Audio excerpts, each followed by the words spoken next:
এদিকে জঙ্গলের ফল বলে কেউ ঘুরেও তাকায় না, সেই ফল বিদেশের মাটিতে গিয়ে হয়ে গেল গোল্ডেন বেরি। এখানে যে ফলগুলো আপনারা দেখতে পাচ্ছেন, এই ফলগুলো হয়তো আপনারা প্রত্যেকেই চিনেন, কারণ এই ফলগুলো বছরের প্রত্যেক সিজনে আমাদের বাড়ির আশপাশে দেখতে পাওয়া যায়। শীতের সময় এগুলো বন জঙ্গলে অথবা চাষের জমিতে এগুলো সব থেকে বেশি দেখা যায়। যেহেতু এই সমস্ত গাছগুলোকে আমরা আগাছা মনে করি, এজন্য এই ফলের নামটা কি সেটাও আমরা ঠিক মতো জানি না। তাছাড়া এই সমস্ত ফলগুলো নিয়ে অনেকেরই অনেক রকমের মতভেদ আছে। অনেকে মনে করে এই ফল যদি কোনো মানুষ খেয়ে নেয় তাহলে সে পাগল হয়ে যাবে। যাই হোক, এই ফলের ব্যাপারে যখন আমরা কেউ কিছুই জানি না, সে কারণে এক একজন এক এক ধরনের মতামত দিয়ে থাকি।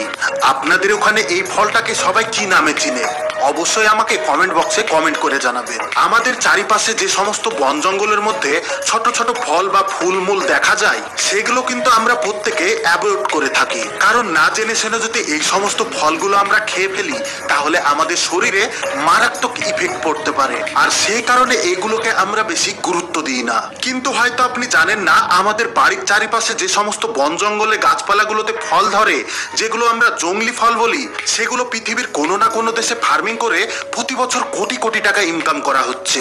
আপনি কি কোনোদিন ভেবেছিলেন এই ফল মডার্ন টেকনোলজিতে ফার্মিং করে, ফ্যাক্টরিতে তৈরি করে, প্রসেসিং করে মার্কেটে এক্সপেন্সিভ প্রাইসে বিক্রি করা হয়?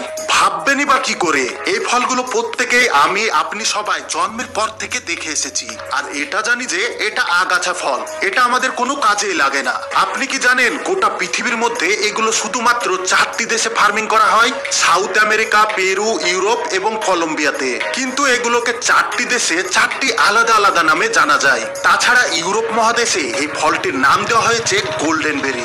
আপনারা আমাদের চ্যানেলে অনেক ধরনের বেরির ভিডিও দেখেছেন, আর এটা হচ্ছে এক ধরনের বেরি ফল। আর আজকের ভিডিওতে এই গোল্ডেন বেরির ফার্মিং সম্বন্ধে A to Z ইনফরমেশন দেওয়ার আপনাদেরকে চেষ্টা করব। আসলে এগুলো কিভাবে ফার্মিং করে ফ্যাক্টরিতে প্রসেসিং করে মার্কেটে বিক্রি করা হয়, তাছাড়া এই সমস্ত ফল খাওয়ার ফলে আমাদের শরীরের কতটুকু বেনিফিট হবে, সমস্ত ইম্পর্টেন্ট ইনফরমেশন আপনাদেরকে দেওয়ার চেষ্টা করব।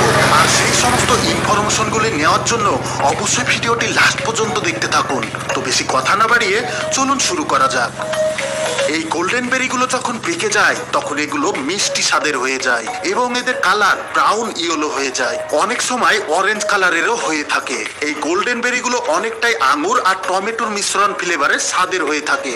বর্তমানে এই সমস্ত গোল্ডেন বেরি সারা বিশ্বে এক্সপোর্ট করা হচ্ছে এবং হাজার হাজার বিঘাতে এগুলোকে ফার্মিং করা হচ্ছে। গোল্ডেন বেরি ফার্মিং করার জন্য রীতিরকম বড় সড়ো ফার্ম তৈরি করা হয়েছে। কলম্বিয়াতে এই ফলকে উচুভিয়া বলা হয় এবং ইকুয়েডরে ইভুলিয়া বলা হয়। তাছাড়া এই ফল ইউরোপ মহাদেশে গোল্ডেন বেরি নামে পরিচিত। এই গোল্ডেন বেরি গাছগুলো অনেকটাই লতাপাতা আকৃতির হয়ে থাকে, আর সেই কারণে এগুলো বেশি বড় হতে পারে না। আপনারা হয়তো আপনার বাড়ির আশেপাশে বা জঙ্গলে এই সমস্ত গাছ দেখেছেন। এই গাছগুলো বড় জোর 1 মিটার পর্যন্ত লম্বা হতে পারে।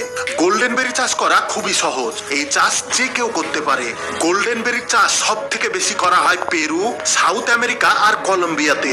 এই গোল্ডেন বেরি চাষ করার জন্য কৃষি জমিকে সর্বপ্রথমে ভালোভাবে চাষ দিতে হয়, তারপর ওই চাষের উপর জৈবিক সার ছেটানো হয়। এবার রোটারের মাধ্যমে খুব ভালোভাবে এই সারকে মাটির সঙ্গে মিক্স করা হয়, এরপরে প্যান্টিলেশন করে দেওয়া হয়। এই গাছগুলোকে ছোট অবস্থায় প্রচুর পরিমাণে পোকামাকড়ে আক্রান্ত করে, যার কারণে এই গাছ ছোট অবস্থায় প্রচুর পরিমাণে কীটনাশক ওষুধ স্প্রে করতে হয় যেন গাছগুলো সঠিকভাবে বড় হতে পারে। তাছাড়া এর সঙ্গে কিছু নিউট্রিশন অ্যাড করা হয়। এই